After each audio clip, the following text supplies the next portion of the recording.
మొవగోపాల్డ్ cinema చేశారు, తర్వాత సమరసింహారెడ్డిలో చేశారు. సో ఇప్పుడు మళ్ళీ ఆయనతోటి చేయటం. సో అప్పటికి ఇప్పటికీ బాలయ్య బాబులో మీరు గమనించినటువంటి ఏమైనా మార్పులు కానీ తేడా ఏమైనా ఉందా? ఆయన ఎనర్జీ లెవెల్స్ ఎప్పుడు అలాగే ఉంటాయి. మీకు బాలయ్య బాబు ఏ తేడా లేదండి. అసలు అప్పుడు ఎలా చూశాను అంతకంటే రెట్టింపు ఎనర్జీతో ఉన్నారు. ఓకే, రెట్టింపు ఎనర్జీతో ఉన్నారు. ఆయన పర్ఫార్మెన్సు, ఆ ఒక ధ్వని, డైలాగ్ ధ్వని గర్జనలాగా వినిపిస్తుంది సెట్లో. సో మేమంతా వర్క్ చేసినప్పుడే ఇది ఒక హ్యాట్రిక్ హిట్ కొడుతుంది అనేది తెలుసు. ఆయన సెట్లో ఉంటే ఆ సెట్ అంతా కలకలని నవ్వుతూ ఉంటుంది. మనల్ని మనం మర్చిపోతాం. అంత ఒక సంతోషం, ఇతరుల్ని సంతోషపెట్టే మాటలు మాట్లాడడం, ఆ తేనె మాటలు అంటారు చూడండి. అవును, అలాగా మీలో ఉన్న గొప్పతనాన్ని ఆయన లోపల నుంచి తీసి మాట్లాడతారు. మనం ఎవరనేది మర్చిపోతాము. నేనెవరనేది మర్చిపోయింది. ఆయనతో కలివిడిగా అలాగ కూర్చుని నా పక్కనే కూర్చోండి. నిన్న ఆయన గెచ్చరు కూడా, అంటే మీరు రావటంతో ఆయన మీ చేయి పట్టుకొని తోడుకొని ఆయన పక్క సీట్లో మిమ్మల్ని కూర్చోబెట్టుకోవడం ఎఫెక్షన్ అండి. ఆఫ్టర్ లాంగ్ టైం నేను ఈ ఎఫెక్షన్ని నేను ఇప్పుడు చూస్తున్నాను. చాలా ఏళ్ల తర్వాత మా ఇంట్లో కూడా టైములు లేవు, నా చేయి పట్టుకుని వెళ్ళేదాన్ని. నా కొడుకు చేస్తాడనుకోండి, ఇక్కడ ఈ ఫంక్షన్లో ఆయన నా పక్కనే ఉండి,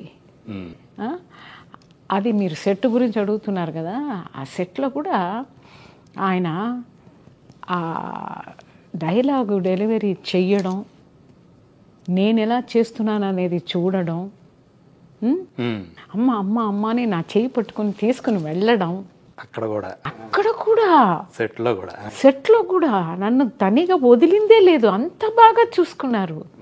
ఓకే, ఒక అమ్మలాగానే చూసుకున్నారు. అండ్ ఆ ఎఫెక్షను ఇంకా పోలే. నేను ఆ ఇంపాక్ట్లోంచి ఇంకా బయటికి రాలా. అది నిన్న జరిగిన ఫంక్షన్ ఇంకా ఆనందకరమైంది. సో ఆ అమ్మ పాట బట్టి పడుతున్నారు ఆయన పాడేదానికి. అని నిన్న ఒక మాట అన్నారు, ఈ సినిమాకి గుండె నేను అని. నన్ను అంటే ఎంత పెద్ద మాట అది. నేను వచ్చేది చిన్న దాంట్లోనే, కానీ అది 1000 రెట్లు ఎఫెక్ట్లో ఉండింది. That's link for the story. తను ఎందుకు జైలుకి వెళ్ళాడంటే ఆమె చెప్పిన సాక్ష్యం వల్లే. ఆమె ఎందుకు కొడుకుని ఎందుకు జైలుకి పంపించింది, దానికి రీజన్ జనం కోసం. ఆ జైల్లోంచి మళ్ళీ లింక్, పాప నుంచి విలన్ లింకు అన్నీ అక్కడే. అండ్ డైలాగ్స్ చాలా బాగా రాశారు అనిల్ గారు. ఆయన చెప్తారు, అది బాలకృష్ణ గారు బాలయ్య గారు చెప్తేనేనండి దానికి ఒక పవరు. ఆ వాయిసు, ఆ కళ్ళు, ఆ ఎక్స్ప్రెషన్ పెట్టి 4-5 పాయింట్స్ చెప్తారు కర్మ గురించి. సినిమా చూసారా తెలీదు, ఫస్ట్ షో చూసాం. ఈ కర్మ ఎలా లింక్ అవుతుందో చూడు. నా తల్లి దగ్గర నుంచి బిడ్డ లాంటి ఒక బిడ్డని నువ్వు టార్చర్ చేసిన వెంటనే నీకు కనెక్ట్ అయిపోయా నేను. సో ఇవన్నీ కర్మ, తప్పదు, కర్మ నుంచి ఎవరు తప్పించుకోలేరు అని చెప్పే డైలాగు నాకు చాలా ఇన్సిడెంట్స్ చాలా బాగా నచ్చింది. నాటుకుపోయింది అన్ని. మీరు ఎప్పుడు చూసారు మూవీ? నేను ఒక 4 రోజుల ముందు ప్రసాద్ ల్యాబ్లో తమ్మని అందరూ వచ్చారు. యూనిట్ కోసం వేసారా? అవును. ఓకే, టీమ్ మెంబర్స్ కి. అవును, వేసి చాలా ఆనందపడిపోయాను. ఇంకా నాకు తనివి తీరలా. ఇంకో 2-3 సార్లు నేను మెడ్రాస్ని చూసేస్తా. అదే యాక్చువల్గా అనిపించింది మీకు, ఇంకా కొంచెం నా క్యారెక్టర్ కనుక ఇంకొంచెం ఉండున్నట్టయితే? అంటే నాకంటే చూసిన ఆడియన్స్ ఎక్కువ చెప్తున్నారు, ఇంకా కొంచెం ఉండకూడదా అని వాళ్ళు ఫీల్ చేస్తున్నారు. అక్కడ అదే గమ్మత్తు, ఆ ఫీలింగ్ తెచ్చారు చూడండి. ఇంకా కొంచెం చూడకూడదా అని, అదే హైలైట్ అక్కడ. అదే కదా సినిమా సక్సెస్కి కారణం, అదే కదా క్యారెక్టర్ పండిందంటానికి అదే కారణం. నాకు చాలా సంతోషం అండి. నేనేదో ఫుల్ లెంగ్త్ క్యారెక్టర్ చేశాను అనేది కంటే ఫుల్ లెంగ్త్ చేసినట్టుగానే ఒక ఫీలింగ్ వచ్చేసింది. ఆ 2 చోట్లను. అవును, 2 కీలకమైనటువంటి సన్నివేశాలే. సీన్స్. ఫస్ట్ సీన్లేమో మీకోసం చివరి చూపు కోసం జైలు నుంచి పర్మిషన్ తోటి రావటం కొడుకు, అదొక సీను.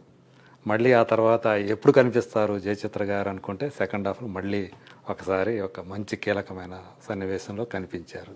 సో అదే చూసిన తర్వాత నిజంగానే ఈ క్యారెక్టర్ కొంచెం బాగుంటే బాగుండేది, ఇంకా జనాలకి ఇంకా బాగుండేది అన్నట్లు ఆ ఫీలింగ్ తీసుకురావటం అనేది ఆ క్యారెక్టర్ని డిజైన్ చేసిన విధానం, అందులో మీరు రాణించిన విధానం అవన్నీ జనాలకి నచ్చినాయి కాబట్టి మీ క్యారెక్టర్ గురించి అలా చెప్పుకుంటున్నారు. ఇలా ఎలా అనిపించింది ఇన్ని సంవత్సరాల తర్వాత మళ్ళీ ఒక తెలుగు సినిమా ఇక్కడ అడుగుపెట్టారు, హైదరాబాద్లో ఒక సినిమా తెలుగు సినిమా కోసం షూట్ చేశారు, ఈ వాతావరణం ఇదంతా ఎలా అనిపించింది మీకు? నాకు వాతావరణం ఏం చేంజ్ లేదు.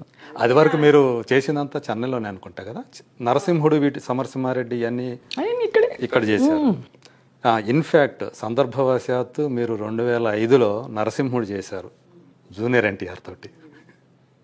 మళ్ళీ ఇన్ని సంవత్సరాల తర్వాత మళ్ళీ ఇది నా ఇల్లు అండి, మై హోమ్.